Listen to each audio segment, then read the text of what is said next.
জুয়েল ভাই, আপনি একটা লেখা লিখেছিলেন তারেক রহমানের এই বক্তব্যের পরে, টাগ অফ ওয়ার, আপনি এই টার্মটা ব্যবহার করেছেন আমি দেখেছি। এই টাগ অফ ওয়ারকে যদি আপনাকে ব্যাখ্যা করতে বলি, কিভাবে ব্যাখ্যা করবেন? ধন্যবাদ। আমি একটু ইশরাক ভাইয়ের সাথে যোগ করি। সেটা হলো ধর্মটার ব্যবহার পৃথিবী জুড়ে রাজনীতিতে থাকে। আমি আসলে ধর্ম বিষয়ে কিছুই বলিনি আরকি সে সময়। এবং এই ধর্মের ব্যবহারে আপনি যে উদাহরণটা টেনেছেন, এটি আসলে সুবিধাজনকভাবে মানুষ ব্যবহার করে থাকে। যেমন আপনি সবশেষ নিউ ইয়র্কে মামদানি নির্বাচন নিয়ে বলছিলেন। জোরান মামদানি যিনি প্রথম মুসলিম মেয়র। এই জোরান মামদানি প্রতিপক্ষ যিনি ছিলেন অ্যান্ড্রু কুমো, তিনি কিন্তু কখনোই মামদানিকে মুসলিম হিসেবে অপপ্রচার চালাননি, বরং মামদানি নিজেকে মুসলিম হিসেবে তুলে ধরে সুযোগটা নিয়েছেন। কেমন সুযোগ নিয়েছেন? কারণ মামদানি জানে এখানকার ভোট ব্যাংকে 1 মিলিয়নের, অর্থাৎ টোটাল নিউ ইয়র্ক সিটির নির্বাচনের ভোটার যদি 5 মিলিয়ন হয়ে থাকে, তার মধ্যে 1 মিলিয়নের বেশি ভোটার আছে মুসলিম। তিনি নিজে গিয়ে পরিচয় দিয়েছেন, আমি মুসলিম, আমি মুসলিম। বারবার তার ক্যাম্পেইন থেকে বলা হয়েছে তিনি প্রথম মুসলিম মেয়র হতে যাচ্ছেন। তার মানে তিনি যখন বুঝেছেন ধর্মের এই কার্ড খেললে তার সুবিধা, তখন তিনি গিয়ে সেই পরিচয়টি দিয়েছেন যে আমি মুসলিম।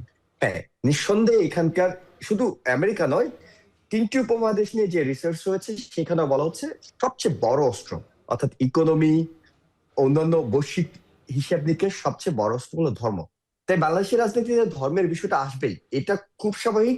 আমরা এর আগে যাদেরকে দেখেছি হিজাব পরে ফেলতে, নাসিরুদ্দিন পাটোয়ারিকে দেখছি টুপি পরতে, এবং কদিন পর যদি তারেক রহমানও টুপি পরা শুরু করেন, পরবেন না আশা করি, সেটা অস্বাভাবিক কিছু নয়।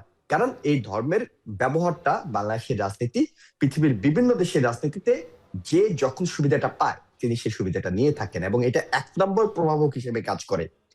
বেলায়েত, আপনি যেটি বলছিলেন যে ট্যাগ অফ ওয়ারের কথা বলছিলেন, এটি হলো এমন একটি বিষয় যে আপনাকে শুরুতেই আপনার কার্ডটা খেলে দিতে হবে।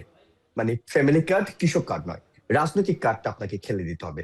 এবং তারেক রহমান খুব জেনে শুনে, ঠান্ডা মাথায়, পরিকল্পিতভাবে এই কাজটি করেছেন।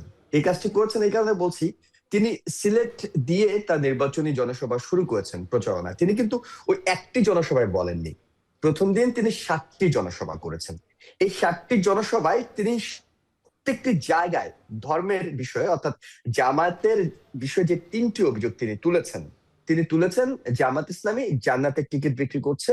তিনি বলছেন জামাত ইসলামের 71-এর ভূমিকা আমরা দেখেছি। তিনি বলেছেন জামাত ইসলামী এনআইডি সংগ্রহ করে বিকাশের মাধ্যমে ভোটারদেরকে, নারী ভোটারদেরকে অর্থ দিচ্ছে। এই 3টি অভিযোগ তিনি প্রত্যেকটি জনসভা, 7টি জনসভায় তিনি রিপিট করেছেন। যেখানে তিনি সর্বোচ্চ বক্তব্য রেখেছেন এই 7টির মধ্যে 33 মিনিট, কোথাও 9 মিনিট। কিন্তু কোথাও তিনি এই 3টি অভিযোগ তুলতে ভুলেননি। তার মানে তিনি একটি মাত্র জনসভায় ইচ্ছে করে এই অভিযোগটি ভুলে তুলেননি। তিনি পরিকল্পিতভাবে এবং নাটকীয়ভাবে অভিযোগগুলো তুলেছেন। ঠিক। এবং দেখেছেন যে তার তার যে বক্তব্যগুলো, তিনি কিন্তু প্রচন্ড আত্মবিশ্বাসী ছিলেন। আপনি যে বিষয়টা নিয়ে কথা বলছিলেন, টাগ অফ ওয়ার, এই আলোচনাটা যদি একটু শেষ করতেন, এটাকে আপনি কিভাবে আসলে ব্যাখ্যা করছিলেন? একেবারে সোজা বিষয়টা হলো, আপনাকে শুরুতেই জিততে হবে। অর্থাৎ আপনি আপনার নেতাকর্মীদেরকে, পুরো দেশের নেতাকর্মীদেরকে চিনিয়ে দিলেন আপনার প্রতিপক্ষকে। এই নির্বাচনে আপনার জন্য, এর আগে নির্বাচনের আগ পর্যন্ত কমন এনিমি বিএনপি এবং জামাতের ছিল আওয়ামী লীগ। এখন আপনি আপনার নেতাকর্মীদেরকে জানিয়ে দিলেন আপনার কমন এনিমি 12ই ফেব্রুয়ারি পর্যন্ত, সেটি হলো জামাত। এবং এই জামাতের ব্যাপারে কথা বলার সময় যেটি তারেক রহমান করেছেন, আমি শুরু থেকে বলছিলাম যে তিনি প্রচন্ড আত্মবিশ্বাসী, প্রচন্ড পরিকল্পিতভাবে কাজটি করেছেন। এবং তার বক্তব্যের ধরনগুলো যদি আপনারা দেখেন, তিনি প্রথম দিনে 7টি জনসভায় প্রথম 2টি জনসভা, অর্থাৎ সিলেটে যেটি করেছেন এবং পরবর্তীতে সুনামগঞ্জে এবং হবিগঞ্জে যেটি করেছেন, এই 2টি জনসভায় তিনি ডায়াসে দাঁড়িয়ে বক্তব্য দিয়েছেন। পরবর্তীতে কিন্তু তিনি আর ড্যাশ ব্যবহার করেননি। তিনি জনমানুষের নেতা হতে চেয়েছেন, চাই জনমানুষের কাতারে, অর্থাৎ একেবারে স্টেজে হেঁটে হেঁটে বক্তব্য দিয়েছেন। এই হেঁটে হেঁটে বক্তব্য দেওয়াটা বাংলাদেশের রাজনীতিতে এটি খুব একটা পরিচিত কোনো ধরন নয়। এটি সাধারণত আমরা দেখি মার্ক জাকারবার্গ এটি করে, ইলন মাস্ক এটি করে, বারাক ওবামা এটি করে, স্টিভ জবস এটি করে, অর্থাৎ বড় বড় কর্পোরেট প্রতিষ্ঠান যেটি করেছে। এবং এর আগে আপনারা দেখেছেন বাংলাদেশের বিডার চেয়ারম্যান হেঁটে হেঁটে যখন ইংলিশে একটি প্রেজেন্টেশন দিলেন, সবার কাছে সেটি ব্যাপক প্রশংসিত হয়েছে। তারেক রহমান জনপ্রিয়তার সেই ধারাগুলো ধরেছেন। তিনি নেতাকর্মীদেরকে চাঙ্গা করেছেন। 12ই ফেব্রুয়ারি পর্যন্ত তার নেতারা প্রতিপক্ষকে কিভাবে আক্রমণ করবে সেই অস্ত্রগুলো তিনি তুলে ধরেছেন। তিনি যে শব্দগুলো ব্যবহার করেছেন, মুনাফেক, শিরক, ধোঁকাবাজ এবং অসৎ, অর্থাৎ প্রতিপক্ষের ব্যাপারে 4টি বিশেষণ তিনি ব্যবহার করে প্রত্যেকটা নির্বাচনী আসনে তার নেতাকর্মীরা কিভাবে নির্বাচনী প্রচারণাটা চালাবেন সেটি তিনি দেখিয়ে দিয়েছেন, এবং সেটি তিনি করছেন প্রচন্ড আত্মবিশ্বাসের সঙ্গে। অর্থাৎ আগামী দিনের রাজনীতিতে তারেক রহমান 17 বছর লন্ডনে ছিলেন বলে যারা তাকে খারিজ করে দেওয়ার চেষ্টা করবেন, তারেক রহমান জানান দিচ্ছেন যে না, আমাকে খারিজ করার কোনো সুযোগ নেই, আমি ব্যক্তিগতভাবে ঝুঁকি নিচ্ছি। ব্যক্তিগতভাবে এরপর আমি জানি আমাকে কি কি বলা হতে পারে, এর মধ্যে বলা শুরু হয়ে গেছে। জামাতের সেক্রেটারি জেনারেল মিয়া গোলাম ফরওয়ার্দ তিনি অলরেডি বলেছেন বিলেতি মুফতি এসেছেন একজন, তিনি এসে বাংলাদেশকে ধর্মীয় জ্ঞান দিচ্ছেন।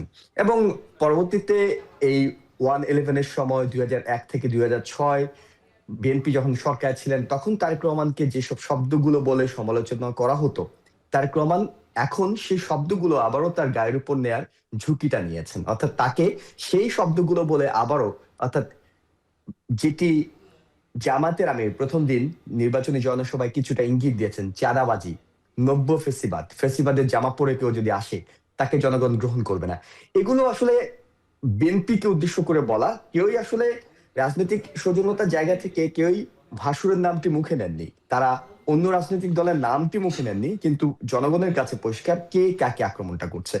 ইতিবাচক দিকটা একটু আপনাকে বলি, জি সেটা হলো জি আমরা যারা প্রবাসী থাকি শুধুমাত্র তাদের মধ্যে নয়, জি একেবারে দেশের মধ্যে যারা আপনারা আছেন তাদের অনেকের মধ্যেই এই শঙ্কাটা কাজ করে। আপনি যে ভোট ট্রেনটি চালু করেছেন এটি শেষ পর্যন্ত গন্তব্যে পৌঁছবে তো, অর্থাৎ জি নির্বাচনটা হবে তো। জি। কিন্তু এই নির্বাচনী উত্তাপটা এই হ্যাঁ ইঙ্গিতটা স্পষ্ট করছে ভোটটা হতে যাচ্ছে, নির্বাচনটা হতে যাচ্ছে, এবং তারা কোমর বেঁধেই নির্বাচনী প্রচারণা নেমেছেন, জোরালো ভাবে নেমেছেন। এটি একটি প্রচন্ড জি, ইতিবাচক দিক ধন্যবাদ যে জুয়েল ভাই, মানুষের মধ্যে আমাদেরকে একটু এই শেষ করতে শঙ্কাটা হবে। কেটে যাচ্ছে।